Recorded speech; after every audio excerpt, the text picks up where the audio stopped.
Submission is not natural to a woman. It is an instruction. Okay? Are you following me now? And for the guy, loving. Now listen, it didn't say love your spouse or love your girlfriend. It said love your wives.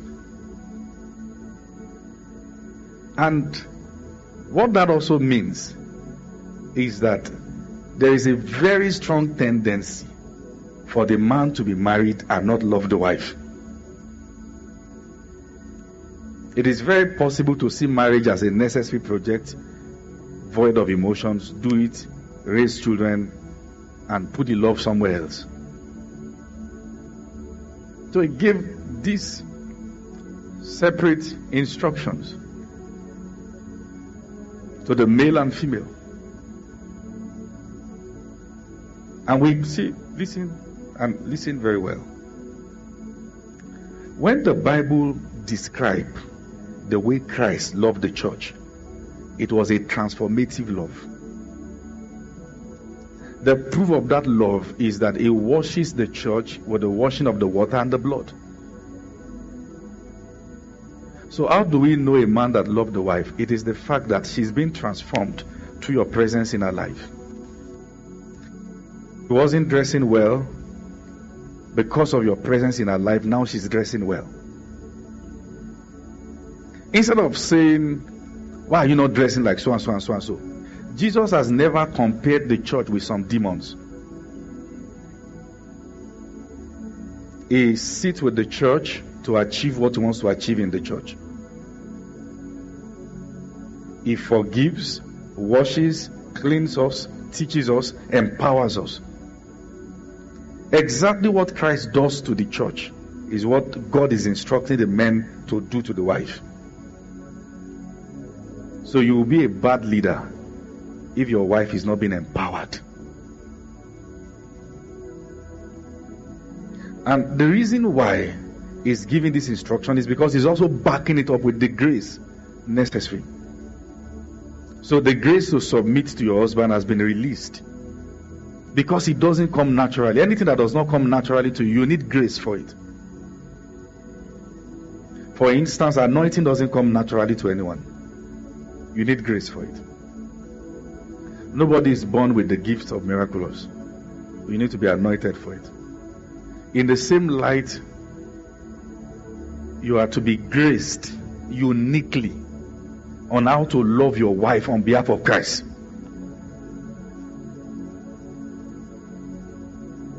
Because it's a sacred trust. Like I said, it is stewardship. It is not ownership. It is what? Stewardship. It is what? Stewardship. So it means that our confines of safety is actually the confines of obedience to the instructions of God. It means the man is safe when he loves the wife the way the Bible said to love her. He will not fall into trouble. And the woman is safe when she submits to her husband the way the Bible says to. She will not fall into trouble. So you have to delete the 1001 reasons you have given yourself not to submit to him. And you have to delete the 1001 reasons you've given to yourself why you think you cannot love your wife this way. Now, the reason why this teaching is so important is that if you know the number of married couples who take good pictures and good selfies, who are actually in the real sense praying that either of them should die so they can be free. Because through disobedience to God's instruction, they have driven the marriage to corners both of them should not have entered. If the devil wants to fight your children, he needs to start from you. Because to fight you, it began from your parents. And that's why you must understand that marriage is as spiritual as it is physical. It is not just about the fun. Destiny is at stake. Assignment is at stake. the mental, the physical, the emotional construct of the children that will be born in that environment is at stake. So he wants you to become a toxic environment so that the fruit, the seeds of God in that home will be corrupted. Ultimately, your own assignment will be destroyed. Are you still with me? Now, because of the many assumptions around the subject of marriage is the reason why we must understand the uniqueness. And the reason why we should understand this uniqueness is that it will help us reduce the conflict. And it will better prepare those who are yet to get in. Is that okay now? Good. So we need to understand sometimes what you are fighting in your spouse is not unique to him. It is unique to the male. And sometimes what you are fighting in the wife is not unique to her, it's unique to women. Why are you always the last person to come out of the house every time we are going to church? I will have to wait. She's not the only one. My wife. So I've just devised a survival means. If we are going out by 6, I'll say we are going by 5:30. And that 5:30 is when my wife will just be putting the makeup. So eventually by the time it is 6, we are good. The 30 minutes I had there is mental health. Okay? So before we get married, when we want to meet up at a place, you'll be there now that we are married. So you have changed. She has not changed. That's who she has always been. In fact, I have found cases where people came to report their husband to me. And the same thing they are reporting the guy for it.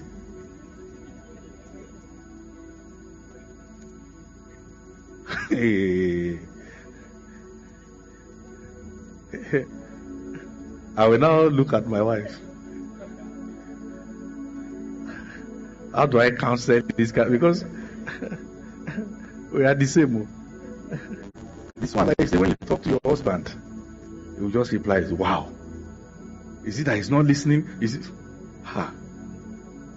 Me, I will be trying to remember where the conversation started from.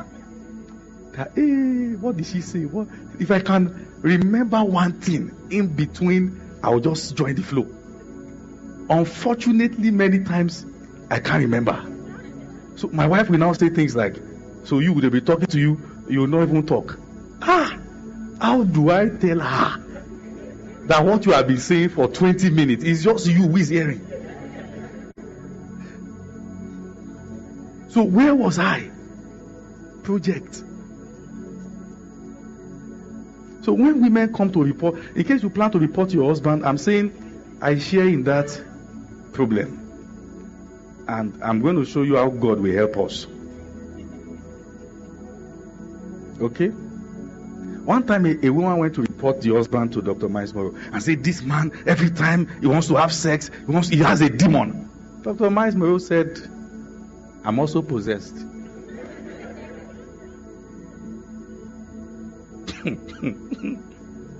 It is even dangerous when you have the one who doesn't want to have sex. Somebody or something is footing the bill.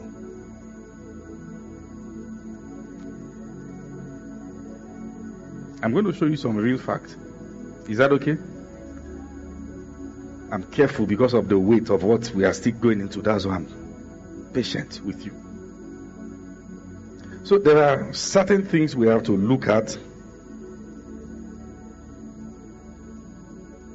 and they will help us. Okay?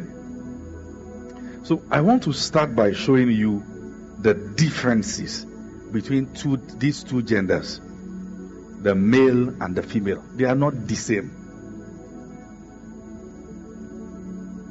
It's like trying to compare Coke and tea. They are not the same. Somebody is saying, "Why is tea always served hot and Coke cold?" They are supposed to be. Can you drink hot Coke? They're supposed to be served like that. And what we should understand is that our differences are not to separate us. They are to foster better relationship, help us understand ourselves better. And when you fail to understand these differences, what is supposed to be a loving relationship will become a failed one. What is supposed to be a sweet relationship will become a failed one. Now, there's an assumption. The assumption is that women are more complicated than men. I bet you, the one who will talk is not complex. The one who is quiet is the complicated one. A man is so complex that he doesn't mind playing along just for you to be happy. And he knows you are not touching his depth.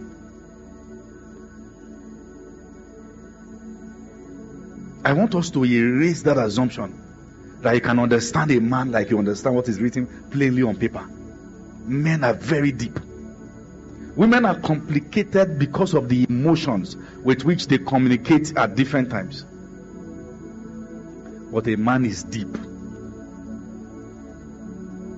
And anyways, in both cases, depending on what life has done to them. Are you listening? And are you following? So there are interesting differences. And these differences will help us understand how you and your partner differ. How you are two different individuals. So that you'll be able to see each other from better perspectives. Because once the perspective of you have about your spouse is affected, the marriage will go bad. In fact, one of the things the devil wants to achieve is to change your perspective. Is to change the way you see your spouse. He wants to orchestrate situations that will affect the way you perceive him or her for life. So you must understand, it is the differences that exist between the both individuals. They were made so from the beginning. They were not designed to make you suffer. Your spouse is not trying to make you suffer. He's just different. She's just different. When a woman prepares late and tries to cross her T's and dot her I's, she's not trying to stress you, even though it is difficult to believe. That's how she's wired. When a man does the things he's doing, and you are wondering, what is happening? He's not trying to stress you. That's how he's wired. How many people are ready to learn the differences? Number one. So I pick some of these points from a book I'm going to recommend at the end of the teaching, but follow me for now. Number one, women want men to listen to them, while men desire solution to their problems.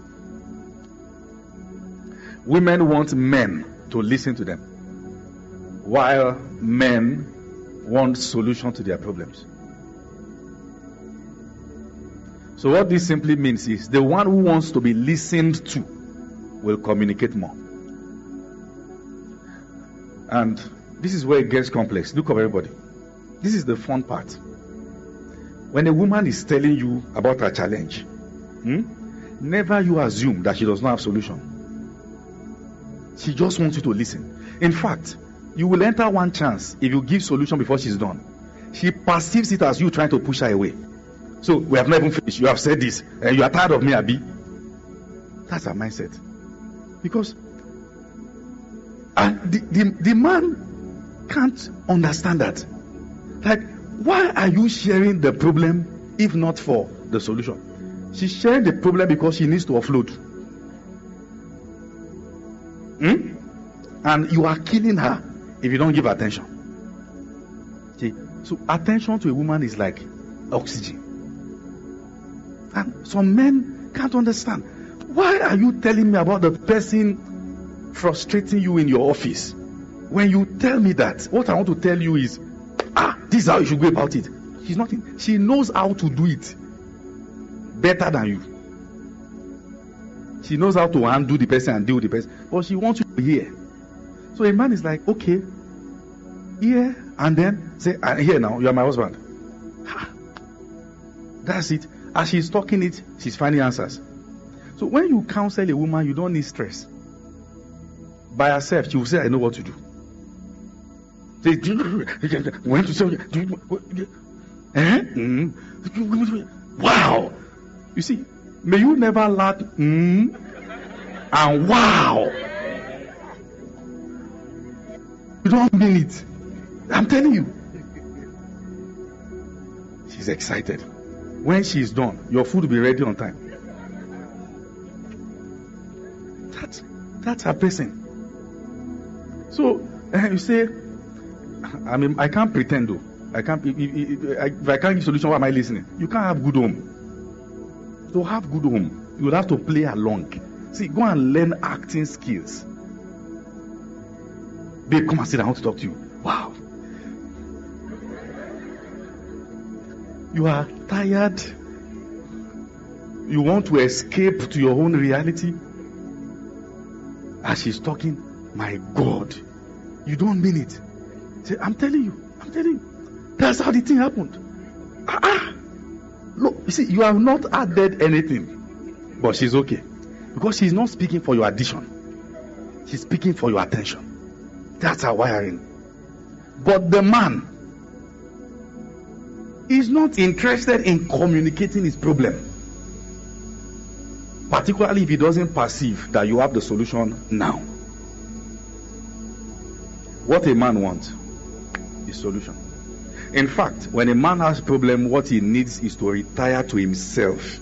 Figure it out before communicating. If you don't understand this, you will feel hurt and you will feel neglected because you feel, why are you not talking to me? He is not designed to talk until he has figured it out. And it is not a way of him telling you that you are not important. It is his design. He caves in to spring out. Okay? So when he has challenge, the first thing he needs is quietness. And that's why one of the best things you can give your husband is peace. Listen, if you understand how to leave him when he wants to be alone, you will get him to talk. Never tell a man, you are not talking to me. He will not talk. Leave him. Create the atmosphere. He will overtalk. He will talk. And listen, this is where men gets complicated. He will speak at the level of what he knows you can handle. He has sized you up. He has weighed you. He knows what your depth can carry. He will not tell you more than that. If you want to have your husband fall like pack of cats and be like babies in your hands, show depth. In the midst of him telling you sometimes what you are disappointed at, never show it. Each time you interrupt him, you reduce what is coming. That's his wiring. Giving you the expo. See, that thing doesn't work. Oh. Madam Shaje, no be for marriage. Oh. Do you understand what I'm saying? You will see, the man will be there, but you have lost him. Kept by just the vows. And the woman you should fear the most is the one he has trusted to be telling his problems to. That's a dangerous person around your home. Why is it that out of all the girlfriends and all the people, not all the girlfriends, Christians don't keep girlfriends, all the many ladies around him, he chose you? What were you doing right? It's found safety. And when you understand that, you keep giving that thing. Do you understand what I'm saying? Am I teaching good? Are you learning something? Good. So men desire solutions to their problems. Oh, the world. Let me tell you. When we were erecting this structure, did the first one that fell down and crashed. Not this solid, of course. When I got home that night, I went to lay down on the bed and I was just saying, thank you, Lord. My wife came, are you good? I said, I'm fine.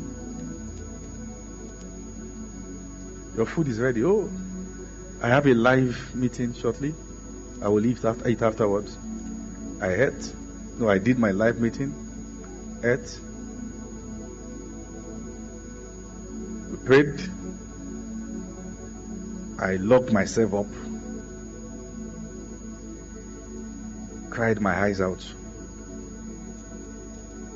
The following morning, I said, so babe, the building crashed yesterday. That's the way a man communicates. He needs to clear that space so that when he speaks, he's not speaking with emotions. He's speaking fact. And when you see your man that is in that phase where he desires that quiet moment, give him. You will have a better man coming back to you each time you allow him. Is that clear? Good. Number 2.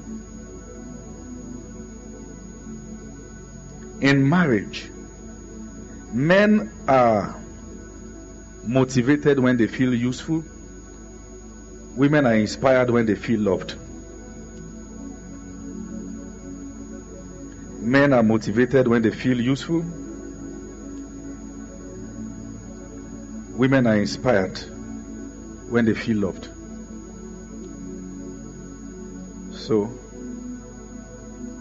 we have to ask a question. Look up, everyone. What makes a woman feel loved? It is very easy to say, I love you.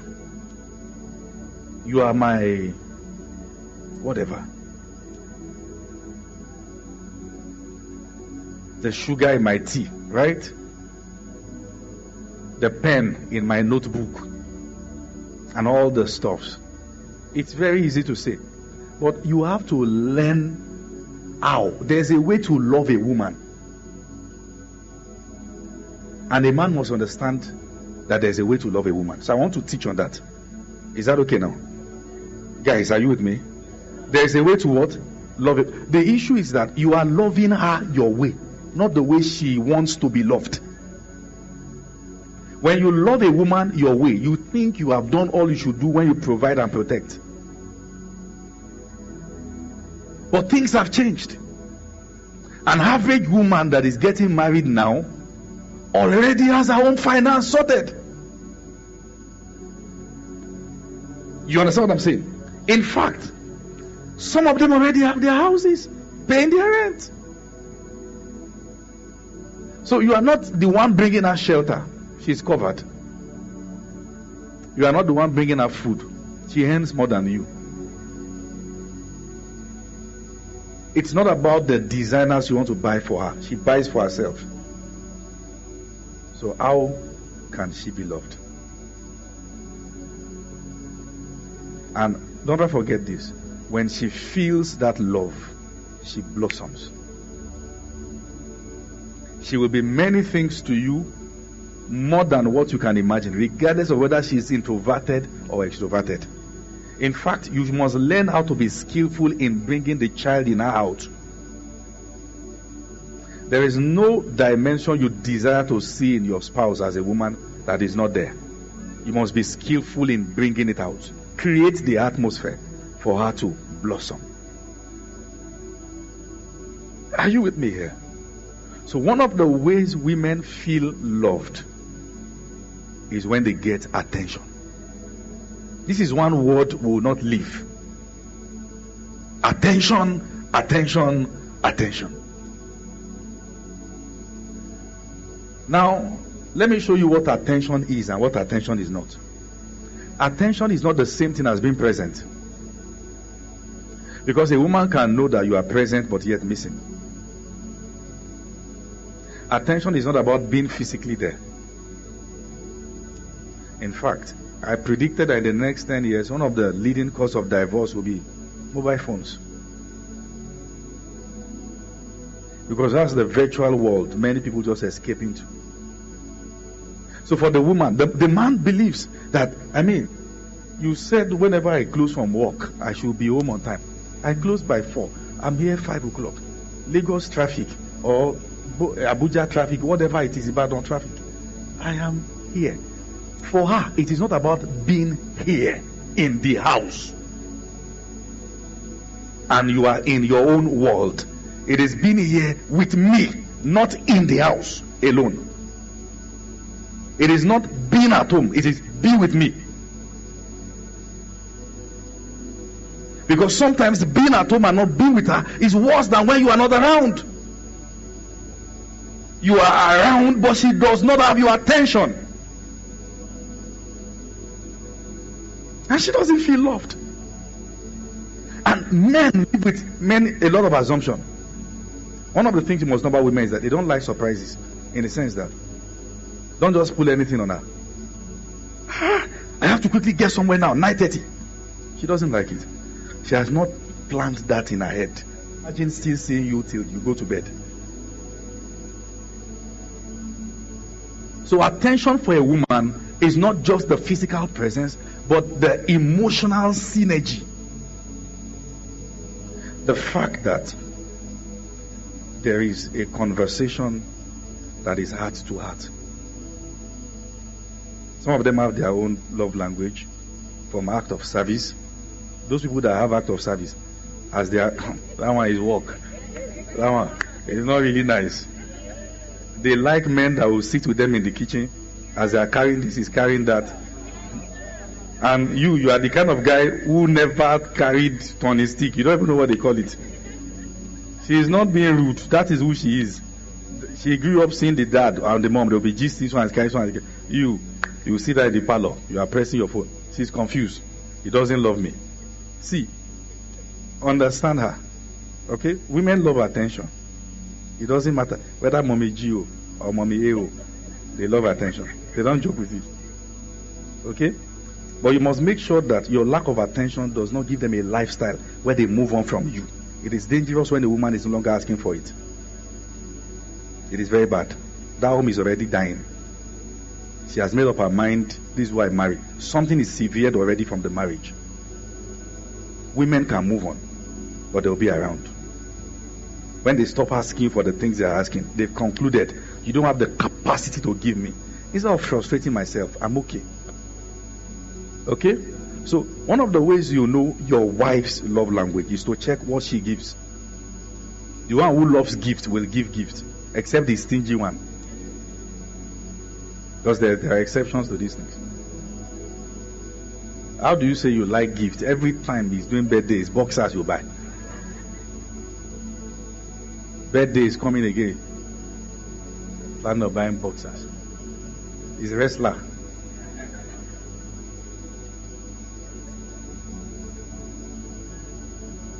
Number 2, a woman feels loved when she's covered, protected, security, good sense of security, financial security, emotional security. And let me warn at this point, anytime you have misunderstanding, listen to these men. Be careful of the things you say. Never say anything that threatens our security. Statement like, it was my fault I married you. I wish we never married in the first place. One very serious thing that also threatens security is comparison. You look at so and so person. When you compare your spouse with another woman, she believes you are in love with that person. And what you do is that you set her on a path of insecurity. You bring out a monster out of her that should not be there. Women want security.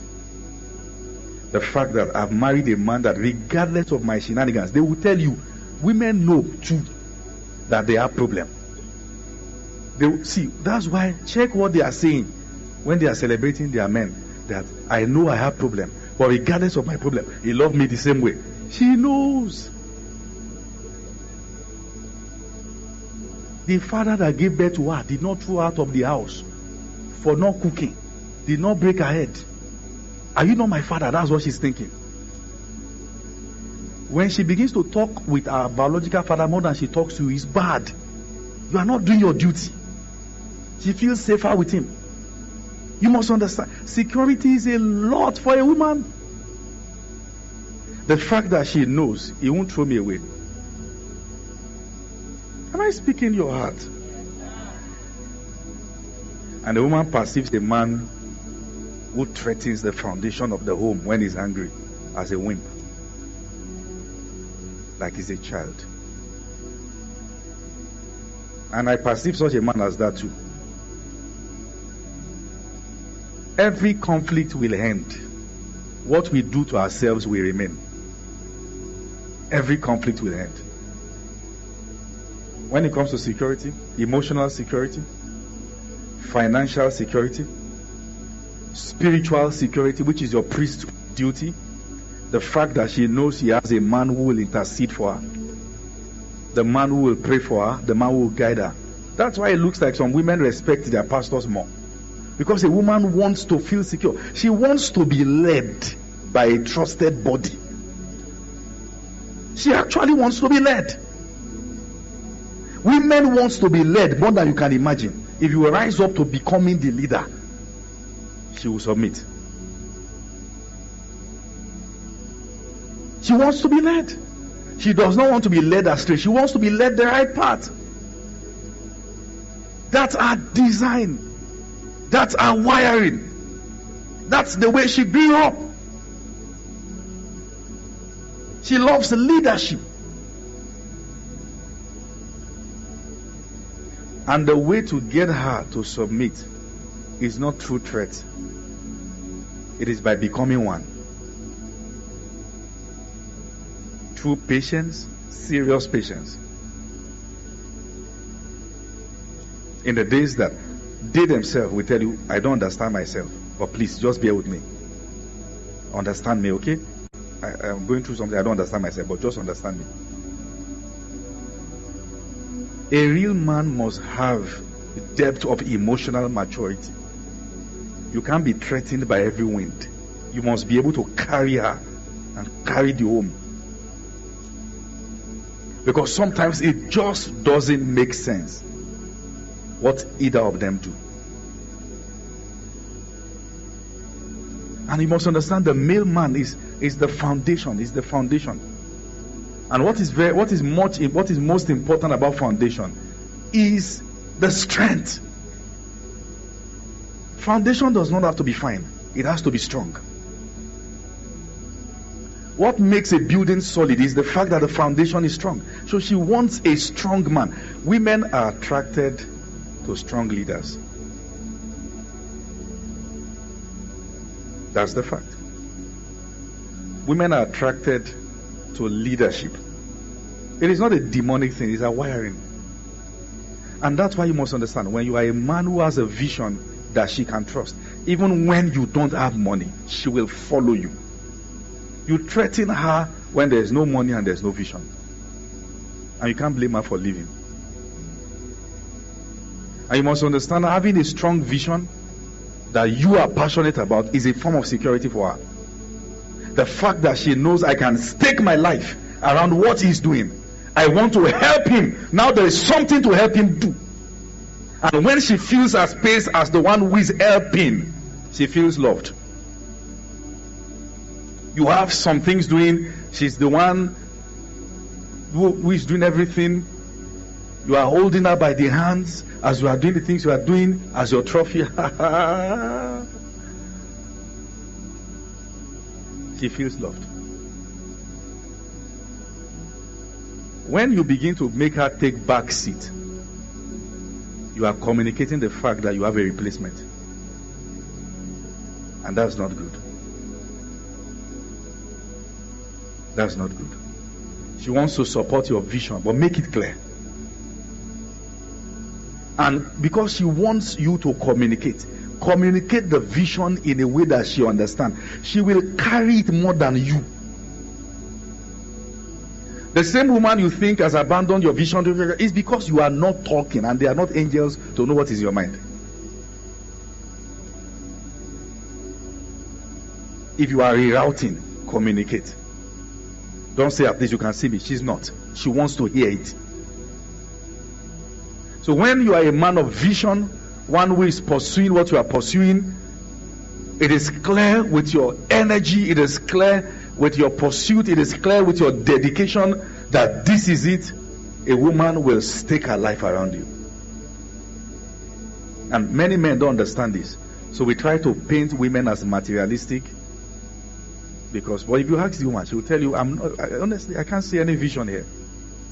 And when there's no vision, a woman submits to a man who doesn't have vision, there's no purpose there. She will be abused. She will be abused. So one of the things you want to check for in a man is, what vision am I building with you? Then you ask yourself, am I wired for this? Am I wired for this? When you allow your woman to help you, she feels loved. The fact that she knows everything that's going on, she's communicating, you guys are talking, we go about it this way. Oh yes, that's it. But if you keep communicating the fact that she's not important, you will do it alone and you will fail. Now, many men don't trust their women.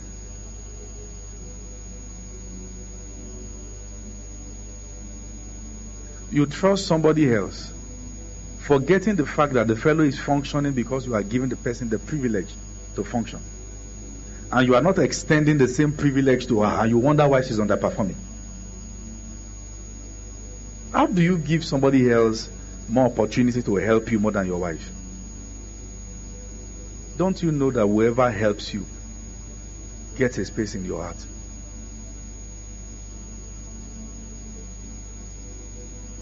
You are not necessarily promiscuous. You just found for yourself another helper.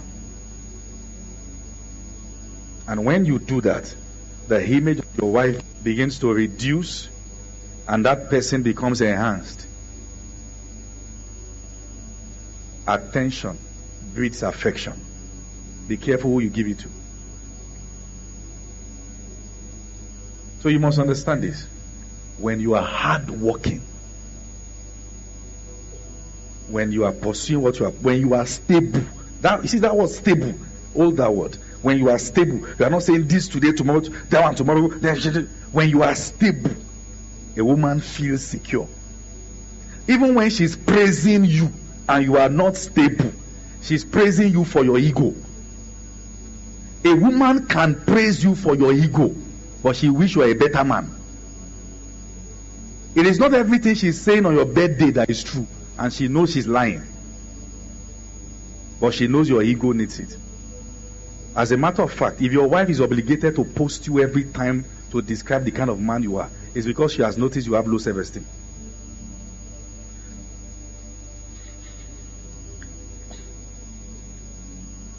She will not feel the need to if she doesn't know you feed on it. That's the reason. That's the reason she's doing because she knows you are down. Let's pump the ego. I think I touched something there.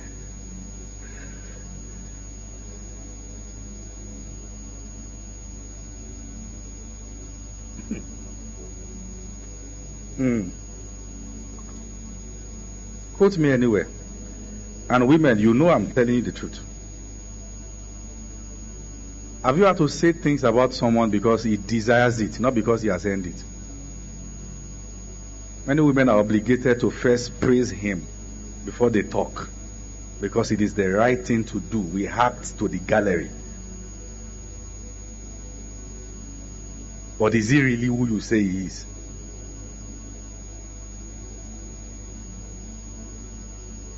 If you want honor to come naturally from her, give her security and lead her well. If you're a man with varying decisions, varying decisions, her security is threatened. And she's confused. And many women are quiet about the things they should say because they are protecting the ego of the men. they are protecting the guy. They don't want to bruise his ego. And she has to endure many things. Many women will tell you they are more quiet about the things they should say than they are talking. Just try to save the home.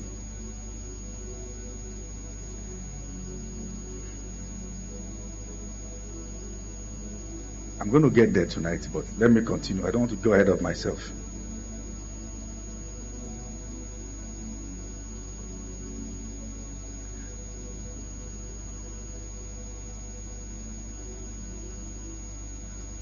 Let me give you just one secret. How do you lead a woman who is a born leader?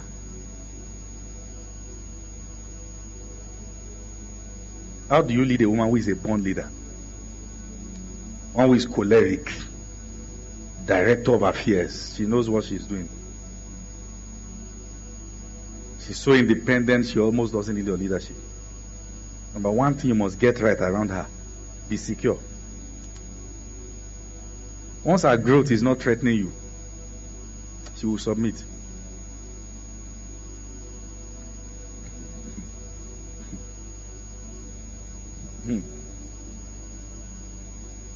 And real men allow their wives fly. Real men allow their wives fly. You want to equip her, right? You want to help her get better. You want to help her to have money, help her make money. You are not threatened by what she's making. You want to encourage her to do more. You want to give her wings to fly. It is to your own gain when you have a woman who is flying by your side.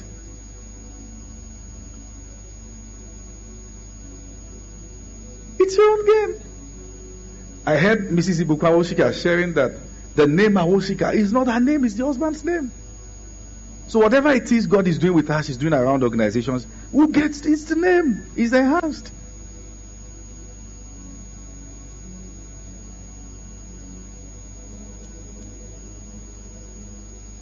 Many men have trust issues.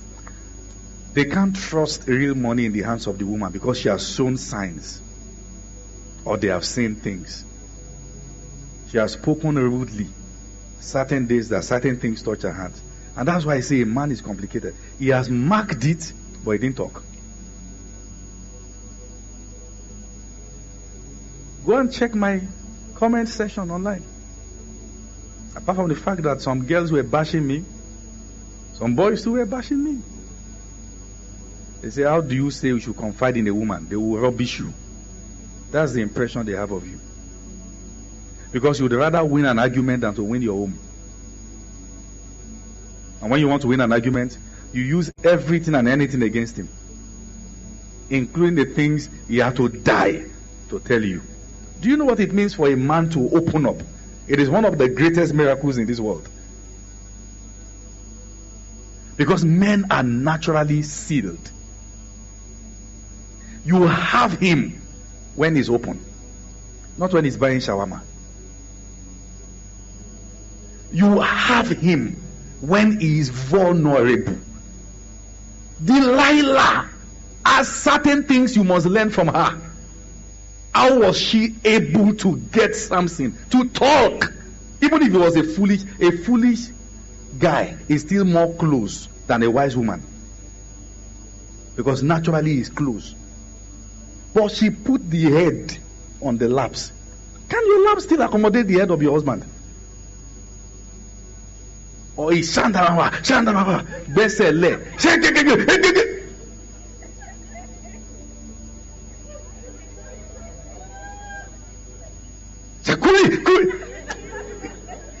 Be careful.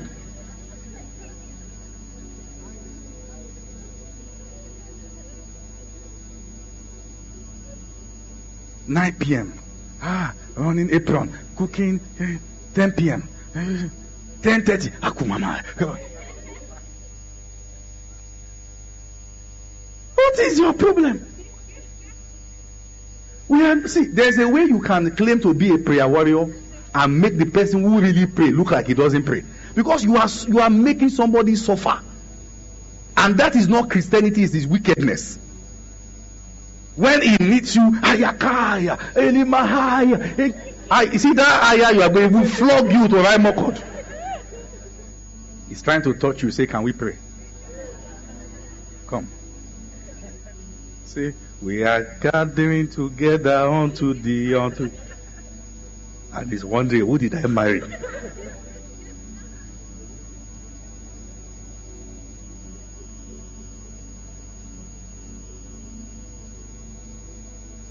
Do you even have an idea on how to work on your attractiveness? Or it is one of those things you consider carnal? And carnal girls are getting good boys. Because good girls are lost in their naivety. Not touched with the reality. Do you know, I'm saying you don't have an idea of who the man beside you is. He knows more than he's saying. And he's just wondering. Do you understand what I'm saying? Don't use your own spirituality to humiliate your husband. Don't. Or to humiliate your wife. Don't. But in all honesty, many men don't trust their spouses. They can't trust them with their vulnerability. When you want to get a man, stop looking for surface things. Look for his vulnerability. You are trying to get him to be vulnerable with you. That is when you have him. That is where the work is. And to achieve that, there's got to be peace. Like a river. There's got to be a lot of understanding. And the guys, why would you marry a girl you don't love, you don't trust? You married her, but you trust your mom. Marry your mom.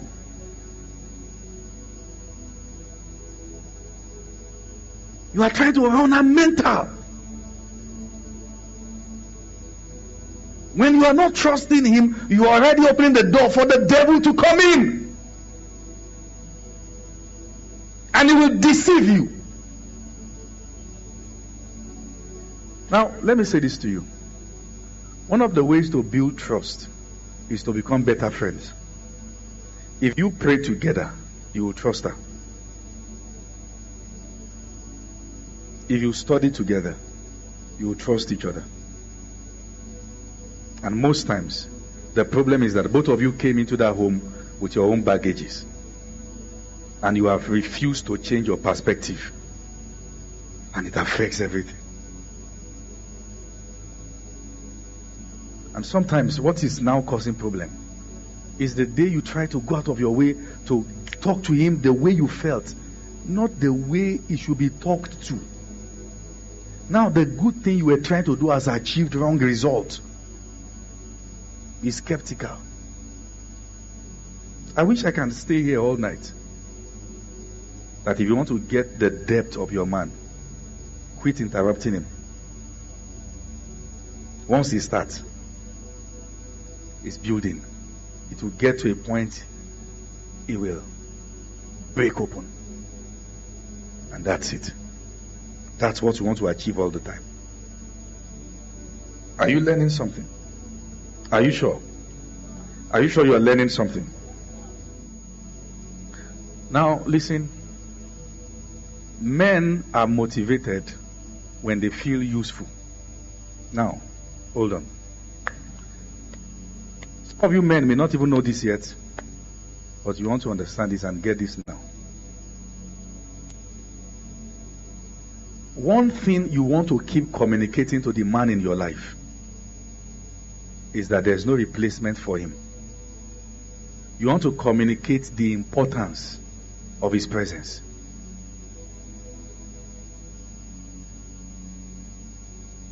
You want to show him what his absence does negatively. That tells him that his presence is so important. There is a way not to be strong around a man. When you are strong that way, he assumes that is not needed after all. He assumes that you don't need him. I know you are a strong woman. You are an independent woman. You don't have feelings, or do you? Or you must learn to communicate it. You see, listen. Don't make the mistake of saying, I'm not the expressive type. For the sake of your marriage, both male and female, be the expressive type. If you feel it, say it.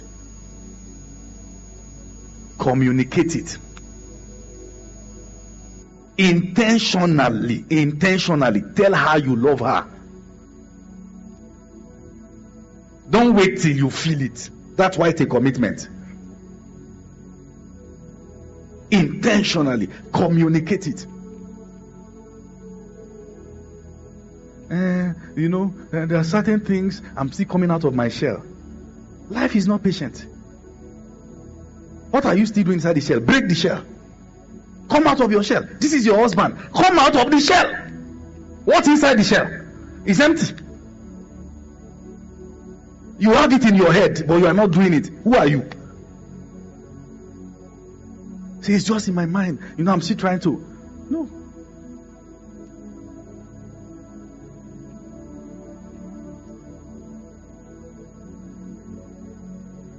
Have you seen two people who are dating, who are committing sin and touching each other, kissing, fondling themselves, and doing all those things?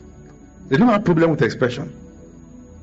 The same professionals who are doing it when they were not married will now have a problem with it in marriage. It is not expression they have problem with, it is commitment. It is what? The same woman you couldn't wait to kiss. She's been here for 2 years. You can't remember the last time you kissed your wife. Your problem is commitment. Why is that the same appetite that you had before marriage suddenly dies when you are married? Something within you loves the one that dishonors God. You have to re-engineer your mind. You must tell yourself before you marry, this woman will satisfy me all my life. I am satisfied with my own well. I'm not digging for anything elsewhere. This is it. This is all that God has to offer, and I'm okay with it. Tell yourself. When you tell yourself, watch, is your heart struggling with that fact? If it is struggling with it, that's a sign that you are prone to adultery. So you have to re-engineer your mind through the word. But not just through the word alone. By communicating the affection to your wife. Lavish it till she manifests it. That both of you become inseparable. If you are not communicating the affection, you are leaving the door for adultery. Because you are an emotional being. And that thing will want to flow. Communicate it to your wife. Let me share a story with you. Somebody came to report a matter years back, of course. I mean, years back. To me. Say his wife ate him. I said, how will your wife eat you? Say, your wife ate him. So that's a serious one. Say, so what happened? So I made him narrate the whole story. He had described to the girl how that when we get married, wedding night. Wedding night, 5 seconds, gone. She looked at him. And she felt disdain. Look at you.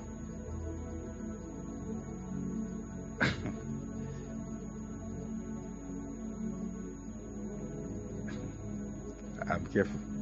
Anytime she is cooking and she passed, she looked at him and he is. What he was getting is that I'm irritating her. What she's saying is that you abandon a woman this full package like this. That's what she's saying. That's why she's easy. When she is, I say, go and meet her, eat the bomb. Say, do you used to do that? He said, no, or there. Go and do it.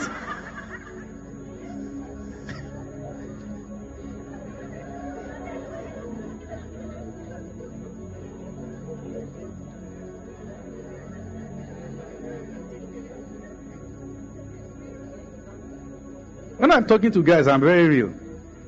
I don't joke. I'm very real.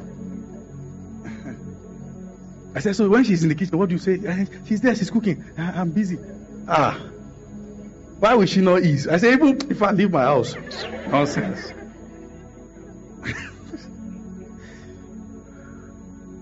So he was getting the vibe that she hates me. Meanwhile, she's saying, am I not your own? She's cooking. She's wearing bomb shots. Passing where she should not pass. She does not have anything doing. She will just pass. And pass again. And she's saying, follow me.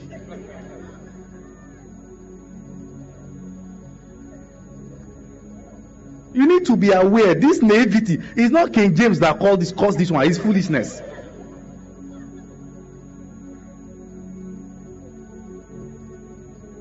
That's why some good girls love bad boys, because they know what to do. But you are lost in the book of Habakkuk. I don't know. What should I do? Am I the one that will be teaching you? Tell the man beside you, better wake up. Tell the man, you better wake up. So I told him, go back home. When she pass and is, go and grab her. I won't tell you what I said. Let me tell you, I stand before God. From that moment, she changed his name to Kabiesi.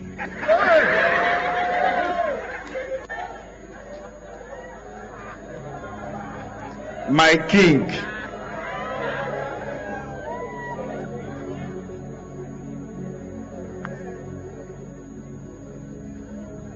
From to Kabiesi.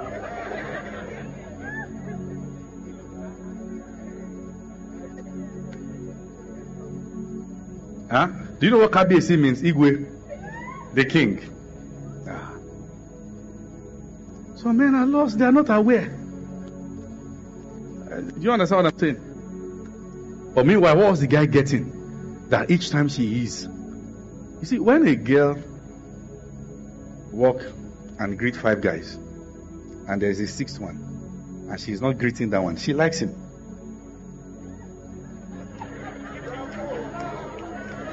She likes him. The one that she's saying, bestie, that's not the threat. The real threat is that one that she's. That is the guy.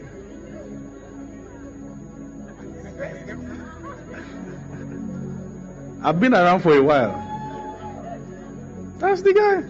So you are feeling threatened, and that girl, she greets everybody. She just say, she like you.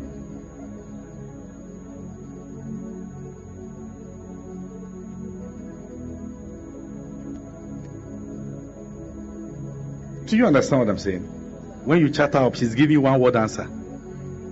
She's saying push. Meanwhile, this thing too has part B. Because you must know when not to push. Do you understand what I'm saying? I wish I can dwell more on that. So, sometimes what she's saying is not really what she's saying. What she's saying is not really what she's saying. And we must train our boys to understand communications of a woman. Unfortunately, religion has made it so that women cannot tell the husbands that is depriving them of sex. Because they are not friends. They are just husband and wives. I'm going to find time and enter some matters. Okay? But let me just move on. Are you still with me? Are you sure you are getting blessed? Are you sure you are getting blessed? All right.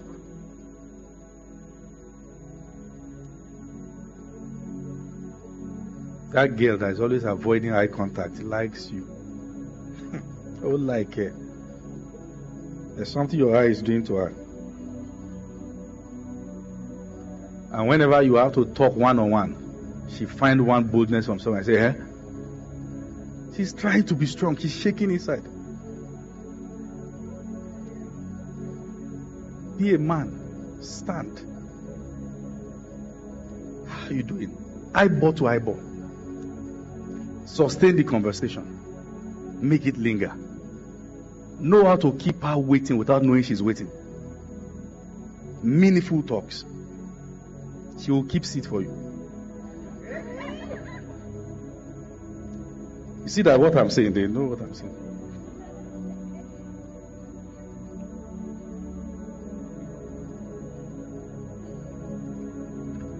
Now, quickly, I want to begin to now eat the second part of this teaching. We are getting into some very crucial part now. When the Bible says submit to your husband, you must understand that submitting to him also means to honor him. It means to honor him. Now, there are problems in different families because the woman does not understand what the man calls honor. What honor is to you is not what honor is to him. You must understand what honor is to him. I mean, I've prepared your food. It's served on the table. If you like, go and eat. That's not honor to him. What honor is to the man, and you must understand this. You see, it is to your own good that you honor your man. It is to your own good that you honor your man. You don't want to have a broken man beside you. Somebody is saying, hey, don't put that on women. Women are not the ones. Some of them come in broken. I'm going to teach about that tonight. Okay? But life is already hard. And it's trying to fight many battles on different sides. The least you can make happen is to give him a home where he is the king. What you want to achieve in your home is to establish a setting where it is clear to all there is a king in this house. And honor means preference.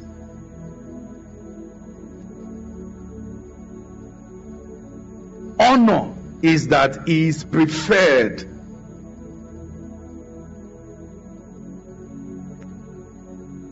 He is preferred. Honor is preference. That's the idea of honor. You crown your own king.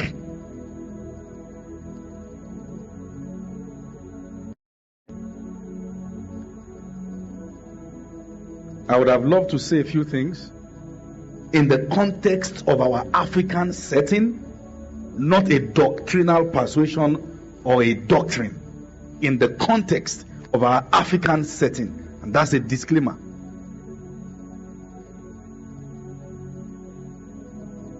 How is he served when it's time to eat?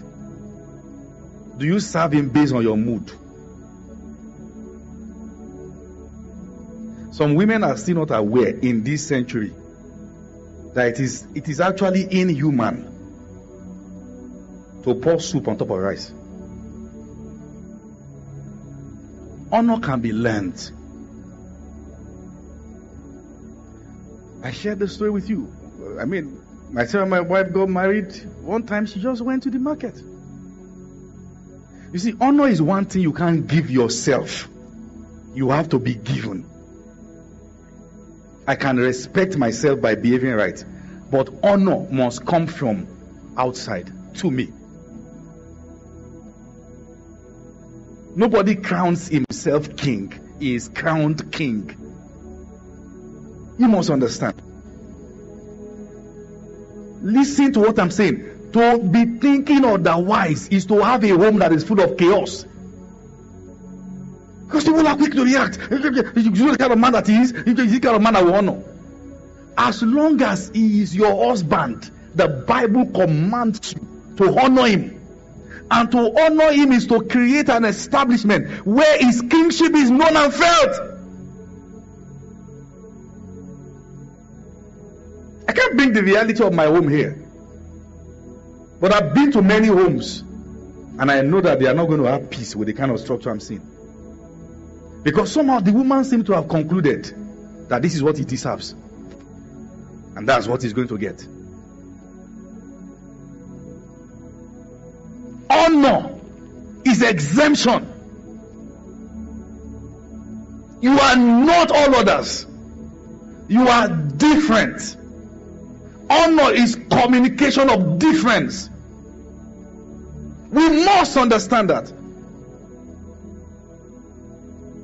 Somebody saying, why is the man too should honor the wife? Shut up.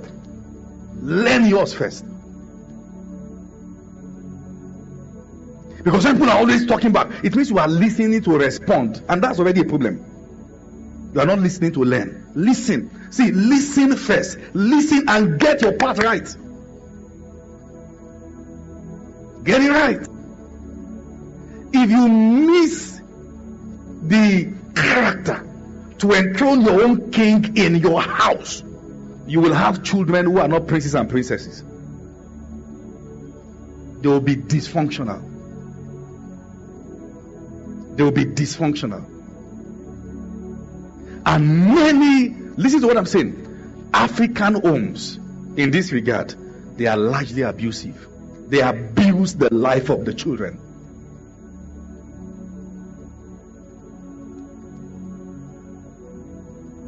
The way a man understands honor is that he is crowned different.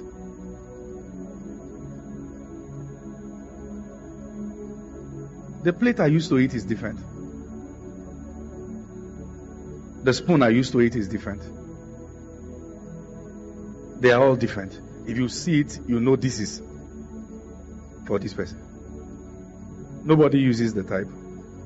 And that's why when I'm away from home, I struggle to cope with eating from anybody's hands. Because in all honesty, I know you will honor me when I come, you try, but you can't honor me like my wife. You can't beat the record.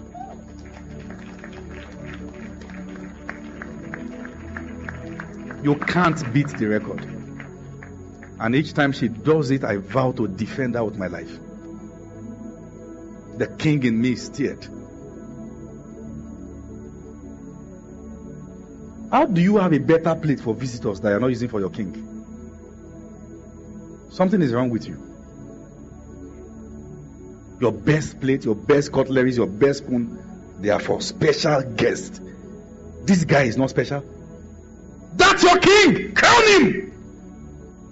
It's your duty to crown him. Because when you keep washing him down, you will have a man who is broken by you.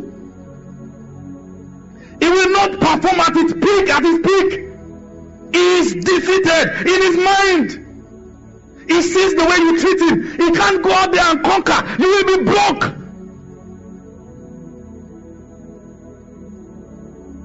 You will be broke. Because his esteem is killed every day. When you want to talk anywhere, you struggle to find good thing to say about your husband. Do you know that when you want to celebrate a man, it's not enough to say, you are the apple in my tea. He wants to hear specifics that he has done in your life. And he will not tell you when he's not getting it, except he's really open. And he's wondering, apart from being sugar in tea, cockroach in this, am I not more? Have I not been a blessing to you? Am I not teaching you? Why did you forget? Anytime you always forget the good things to say when it's time to honor your husband, that's the spirit of disrespect. It's a wrong spirit. But when you want to complain, you remember every bad thing he has done. Honor your man.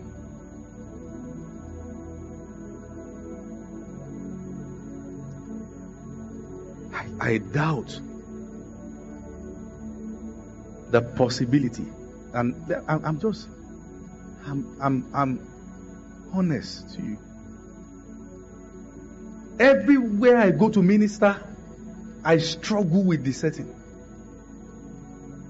In fact, recently we had to decide if I have to minister for anybody, don't book hotel for me, don't cook for me.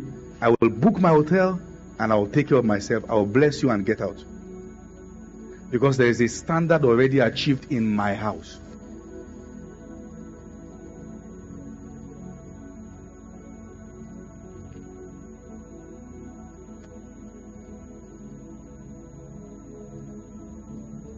Everyone else honors him but you. Is known, his value is known everywhere else except by you. Because you are a complainer, not him. Seeing the things he's not doing right. You will not have a good man like that. See the king in him, understand that you are a prophet, call it out. Very important. That's the way a man understands honor. That's the way he sees it. That is preferred. That is different.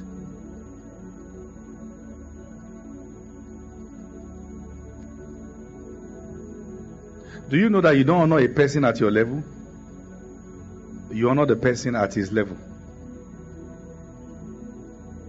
The worst statement I hear from people is when I tell them, you don't honor me, and you tell me, you honor me. You are saying, this is who you are, and that's what I give you is what you deserve. I am saying I am more.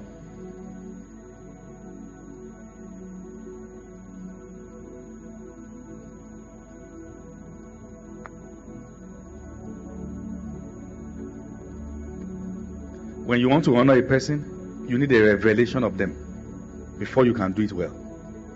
If not, you can't do it well. If you are not prepared to honor a person, don't marry the person.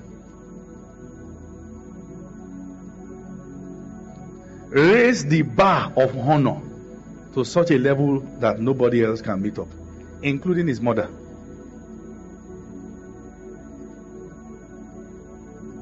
Raise the bar. Don't be naive. Apart from rice and beans, do you have any other idea of what to cook?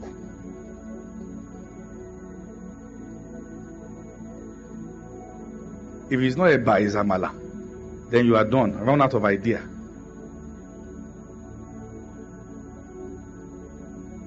You treat him anyhow. You drop his food with an attitude. You don't even tell him. You expect him to know your food is there. Do you know your food can be sweet and yet he can't eat it?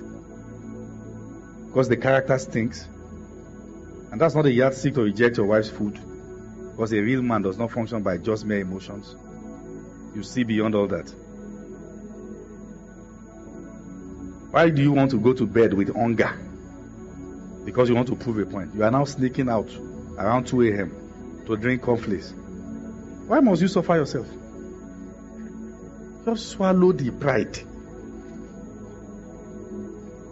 and eat. You don't force things on kings. You know the reason why many women don't know how to honor their husbands? They didn't see their moms doing the same. Let me share a story with you. Hold on a minute. I'm sorry. This is where it gets very serious, okay? Is that okay? Because I'm going to how children perceive love. Then I'm going to touch parenting. This is where we are going to have issues.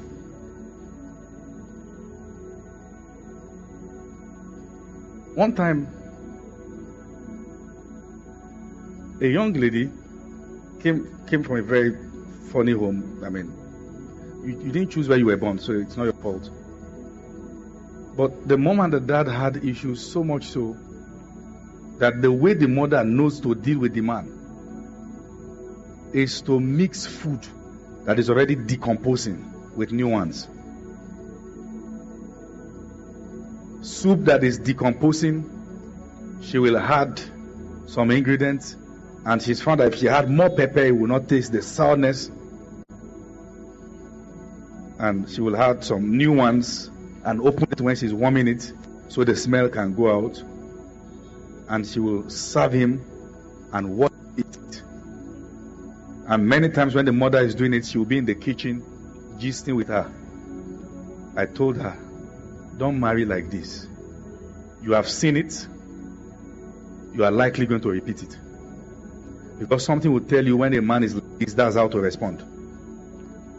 Many parents destroyed their own children's homes because they don't know how children perceive love. The way a child perceives love is sacrifice. It's not the useless stories we hear. It is who is making sacrifices that shows that this is the mother. Let me show you a story. One of the stories about Solomon, or one of the events in the life of Solomon that made Solomon so popular, his fame went abroad when that happened, was when an harlot slept on her own child and went to pick the child of her friend that they gave birth around the same time and dropped her own dead child around that one. And in the morning they both complained, no, this is not my child. I said, that's my child. They went to the palace.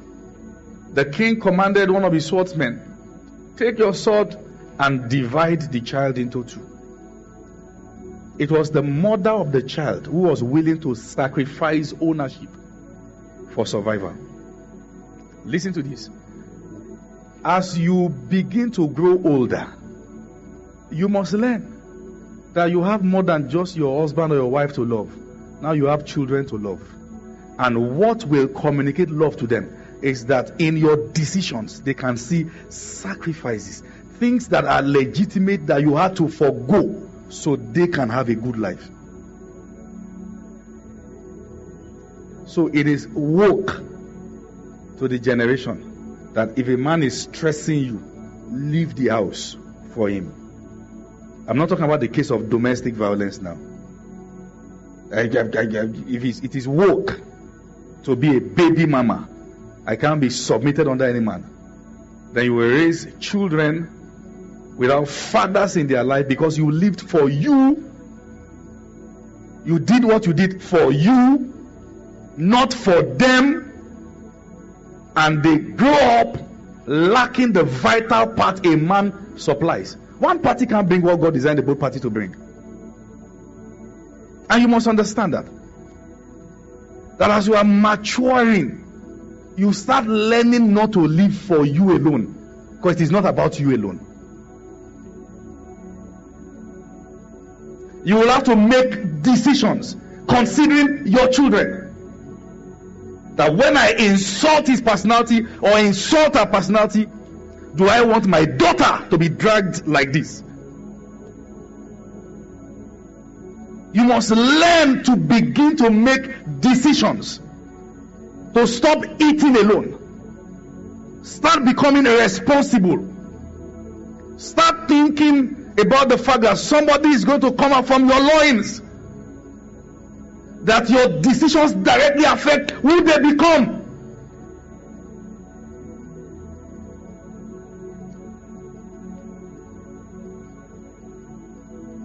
Some mothers and fathers have children who are into Yahoo, or what we call internet fraud. And they will take the children's name to prophets to pray for the child. That's not sacrifice for the child. That is for their own belly. She doesn't love the child. She just wants to survive.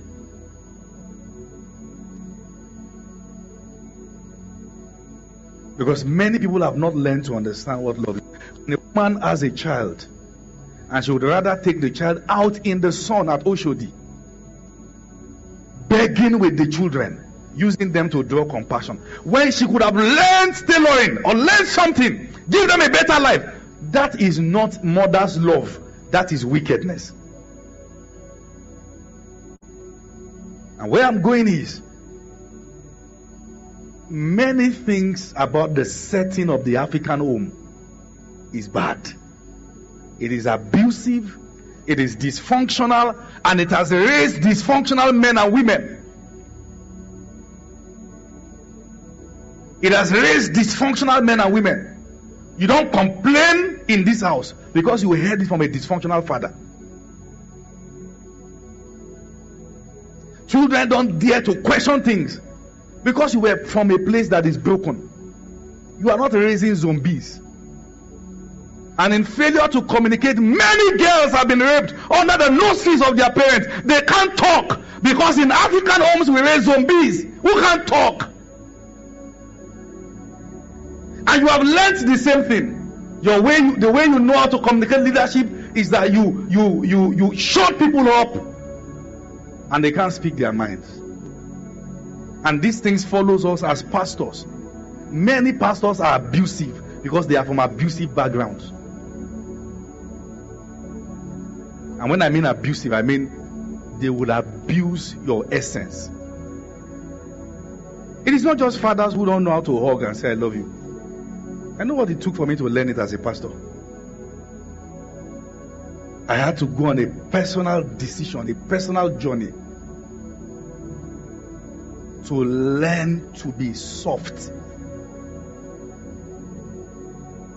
That I can hug any of my pastors. And sometimes I watch how I struggle to do it, and I know that something is spoiled within me.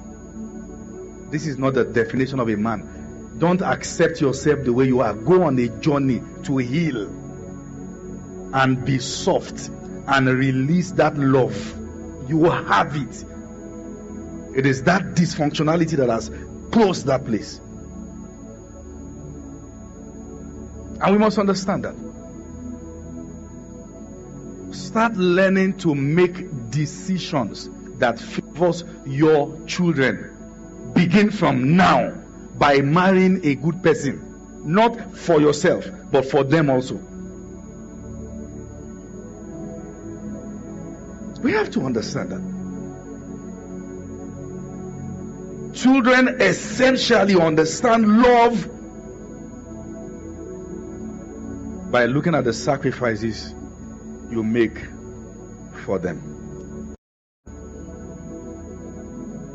So anybody who doesn't understand sacrifice should not attempt parenting.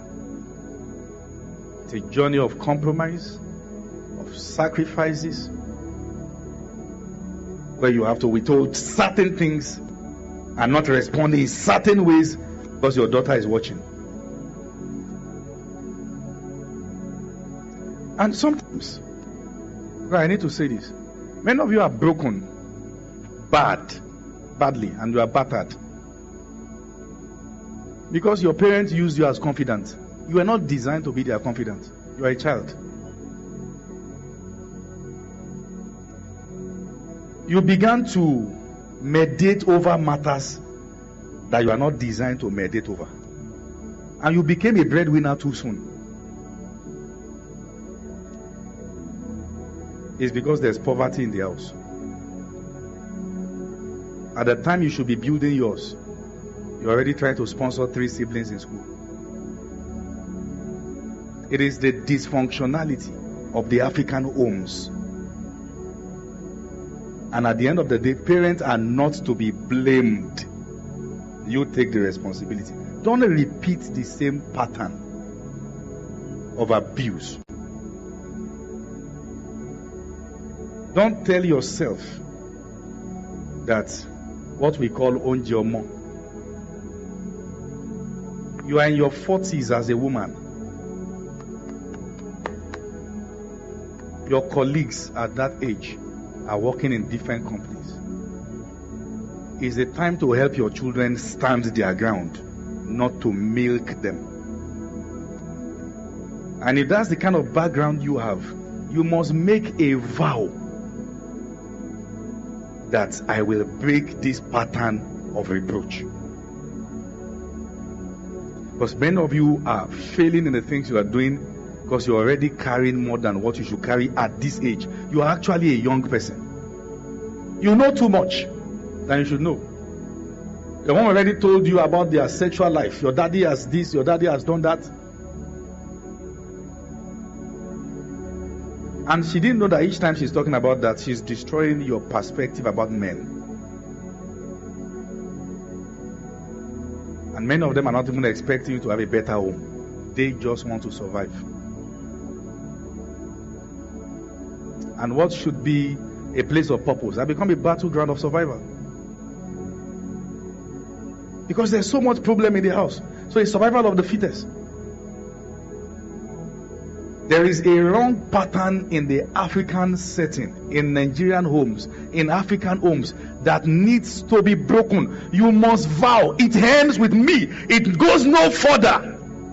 I will have a home where my wife and children, we are free with each other. We sit around the table to gist and laugh, where a father and the son can play PS and laugh with each other.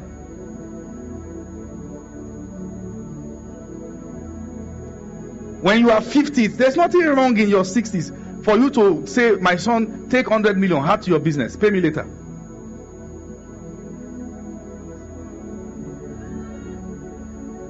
Or you prefer to be pursuing about for 10,000. Because that's the way you understand prayer. Because that's what you got.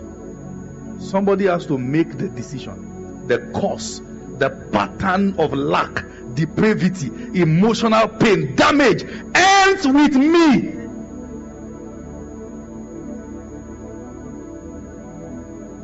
You are not about to make your children your confidant. Ask your leaders, pray to God. Leave them to leave their space. They should not know too much already. Many of them have many parents don't know their children. Everyone else know them except the parents. They just give birth to them and pay school fees. Do you know knowing your child goes beyond school fees? Do you know what this child's future is? That church that child does not want to stop going. Do you know the reason why this child doesn't want to stop going to that church? What do they provide that is missing at home? You don't just find that. You seek to know. And what many parents are fighting is the destiny of the child. Many of us fought battles to do what we are doing today. Parents don't know their children. They are busy trying to survive.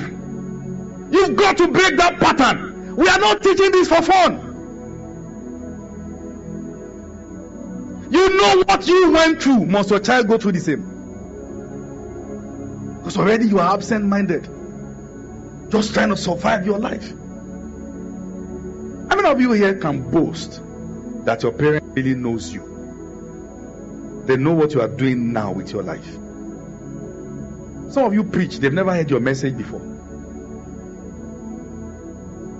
They wonder, what is he preaching?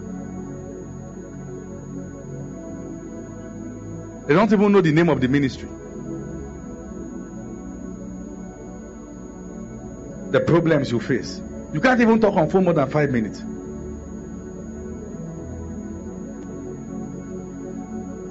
And I'm telling you, I came from a setting where God blessed me with a father. And I saw what that did to me in making me a man. If a man misses that part, there is a need for fathering. And I'm just being honest with you. I've shown you how to love your husband, how to love your wife. Start preparing yourself for the destinies that will come from your loins.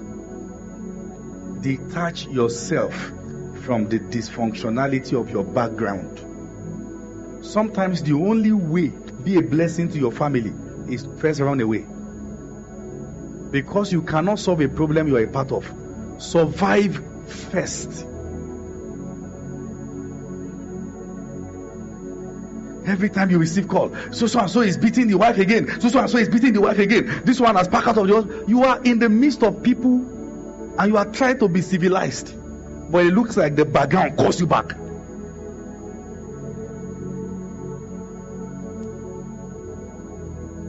Your mommy has done this again. Your daddy has done this again.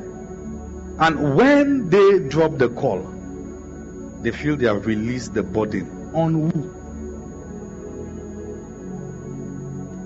You release your burden, this person begins his or her battle. That's not the way to love a child. To love a child most times is that you even spare the child from certain information and certain knowledge because they are not needed at that age. And there are things children should never know. It is not in their place to know. Am I teaching you?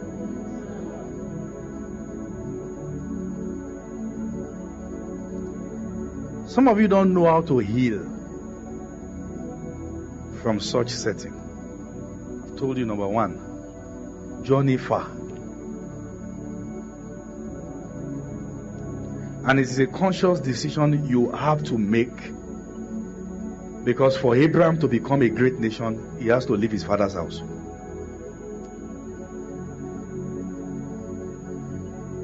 You cannot be addicted to dysfunctionality. Journey far before it costs you your essence. Because if they begin to bring that baggage to interfere in your marriage, they will create theirs.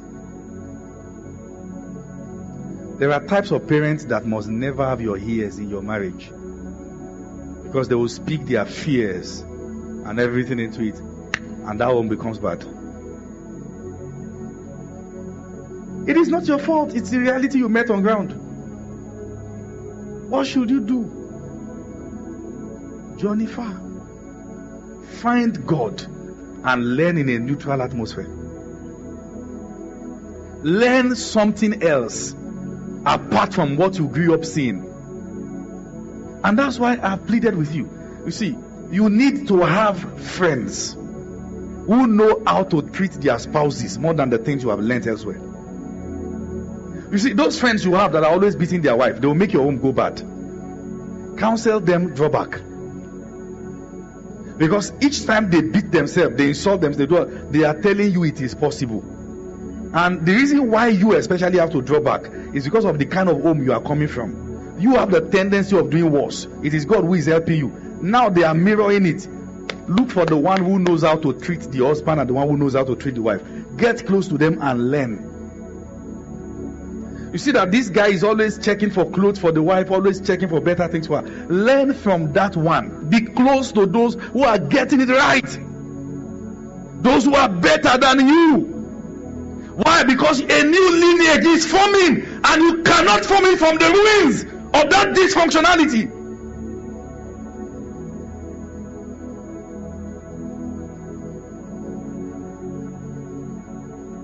Some of you feel, I may never know how to treat a woman, because you have not seen it. Make sure you see it. Make sure you hang around those who are doing it. It goes beyond wearing the same clothes.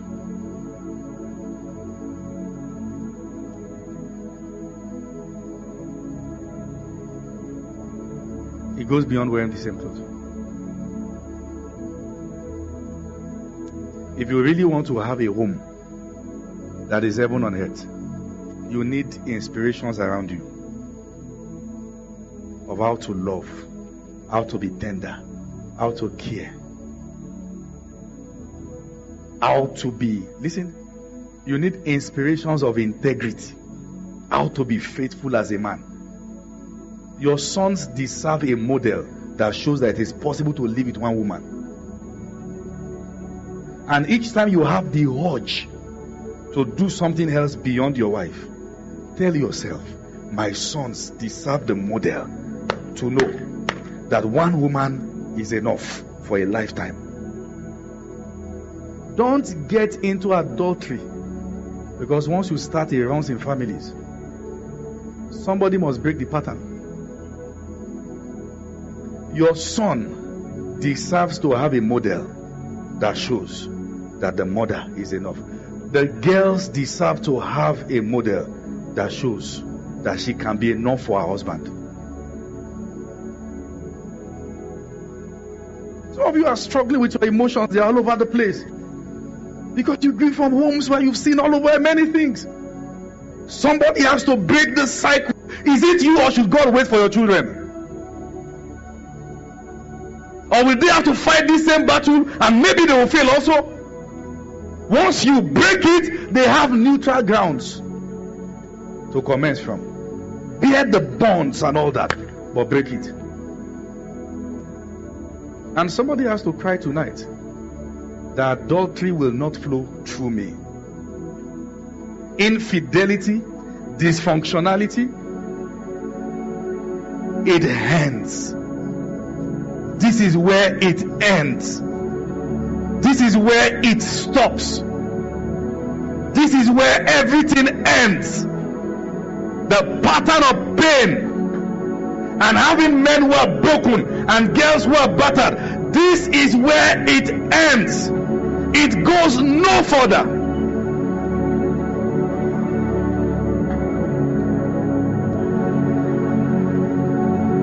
You have to understand that the battle you are fighting is not for you alone. Some children will continue from where you stop. You have to understand that the urge you feel to misbehave, to disappoint, to break the key, to break the code, it is because the devil wants you to eat the forbidden fruit so that your seed can be corrupted.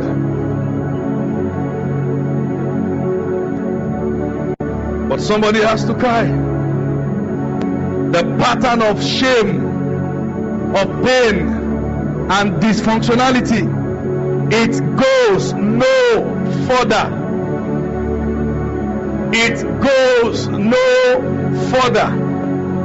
It goes no further. It goes no further. It goes no further. It ends here and now. I refuse to sell off. I understand that the urge I feel, the men who have gone ahead of me failed at it. I refuse to compromise. The future is bright. I will not sell out. I refuse to be another failed vessel. I understand the trick. The playbook of the devil is exposed. It goes no further.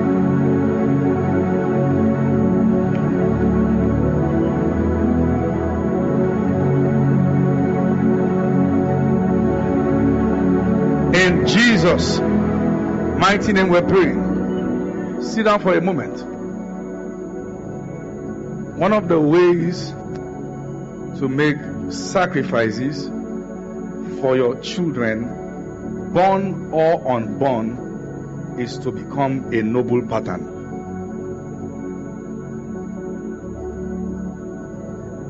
That I can tell my sons and daughters that I began to pastor before I got married, and I did not touch any of God's children. I've never defiled anyone, and they say it is possible. It is easy to misbehave in a place where there's pattern. It doesn't matter the mistake you have made in the past. The pattern can end. The pattern can end. In some places, pattern of pregnancy outside marriage. And you wonder why in your relationship you can't almost keep hands off each other. The same thing you are bowing to, they all bowed to it and failed. Who is going to pass the test? Who is going to end it? Who is ready to pay the price?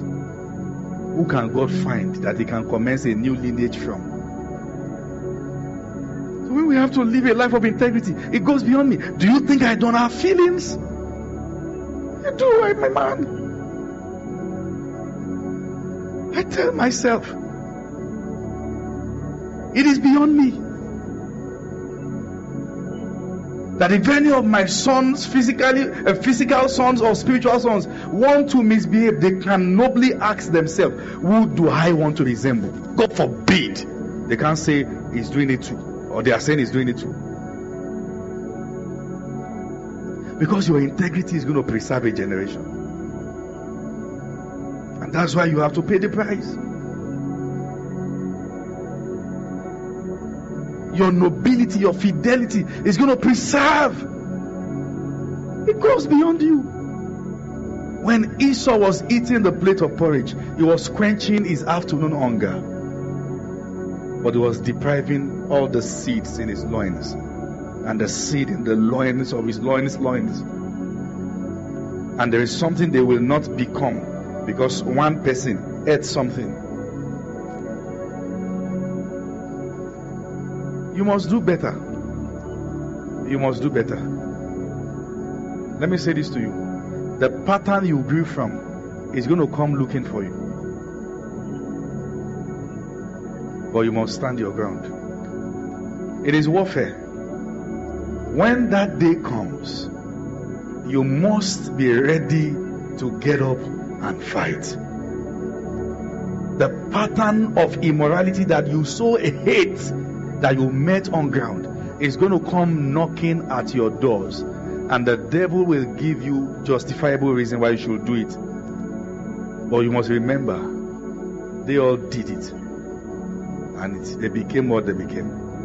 I won't, regardless of how good it seemed to present itself to be. It is warfare. Everything you hate is going to come lusting after you.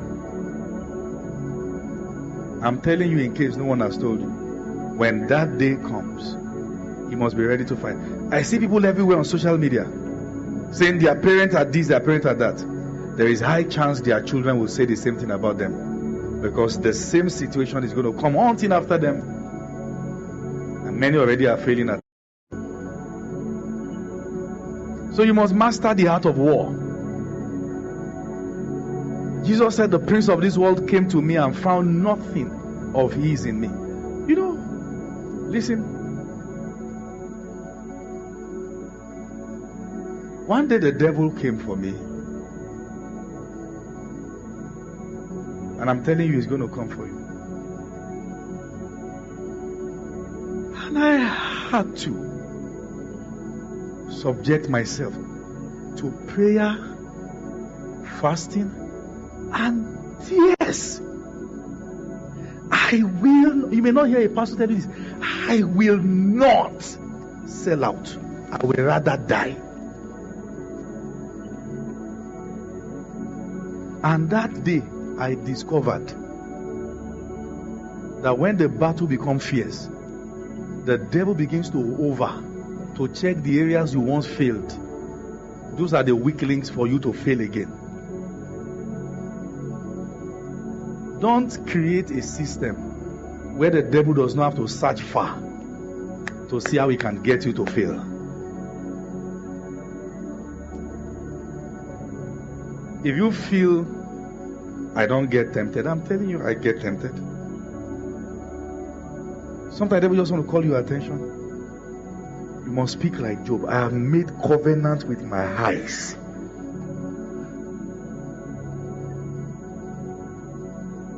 Greatness is better than adultery.